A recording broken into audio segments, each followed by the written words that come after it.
So if you can eliminate all these, not by forcing them but by washing them away as the rain washes the dust of many days from a leaf, then perhaps you will come upon this strange flower which man always hungers after. If you have not got love, not just in little drops but in abundance, if you are not filled with it, the world will go to disaster. You know intellectually that the unity of mankind is essential and that love is the only way, but who is going to teach you how to love? Will any authority, any method, any system tell you how to love? If anyone tells you, it is not love. Can you say, I will practice love? I will sit down day after day and think about it. I will practice being kind and gentle and force myself to pay attention to others? Do you mean to say that you can discipline yourself to love, exercise the will to love?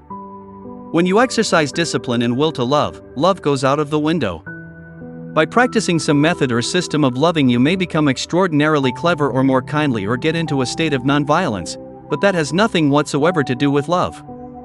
In this torn desert world there is no love because pleasure and desire play the greatest roles, yet without love your daily life has no meaning.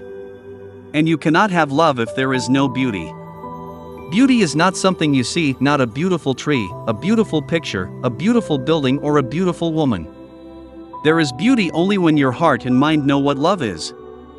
Without love and that sense of beauty there is no virtue, and you know very well that, do what you will, improve society, feed the poor, you will only be creating more mischief, for without love there is only ugliness and poverty in your own heart and mind. But when there is love and beauty, whatever you do is right, whatever you do is in order. If you know how to love, then you can do what you like because it will solve all other problems.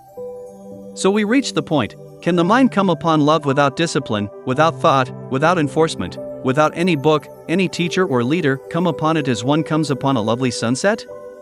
It seems to me that one thing is absolutely necessary, and that is passion without motive, passion that is not the result of some commitment or attachment, passion that is not lust.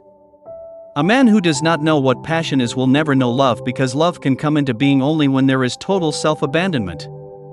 A mind that is seeking is not a passionate mind, and to come upon love without seeking it is the only way to find it, to come upon it unknowingly and not as the result of any effort or experience. Such a love, you will find, is not of time. Such a love is both personal and impersonal, is both the one and the many. Like a flower that has perfume, you can smell it or pass it by. That flower is for everybody and for the one who takes trouble to breathe it deeply and look at it with delight. Whether one is very near in the garden or very far away, it is the same to the flower because it is full of that perfume and therefore it is sharing with everybody. Love is something that is new, fresh, alive. It has no yesterday and no tomorrow. It is beyond the turmoil of thought. It is only the innocent mind which knows what love is, and the innocent mind can live in the world which is not innocent.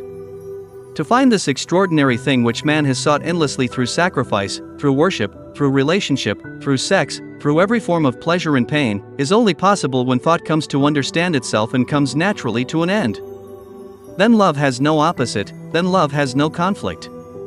You may ask, if I find such a love, what happens to my wife, my children, my family? They must have security. When you put such a question, you have never been outside the field of thought, the field of consciousness. When once you have been outside that field, you will never ask such a question, because then you will know what love is, in which there is no thought and therefore no time. You may read this mesmerized and enchanted, but actually to go beyond thought and time, which means going beyond sorrow, is to be aware that there is a different dimension called love. But you don't know how to come to this extraordinary fount, so what do you do? If you don't know what to do, you do nothing, don't you? Absolutely nothing. Then inwardly you are completely silent. Do you understand what that means? It means that you are not seeking, not wanting, not pursuing, there is no center at all. Then there is love.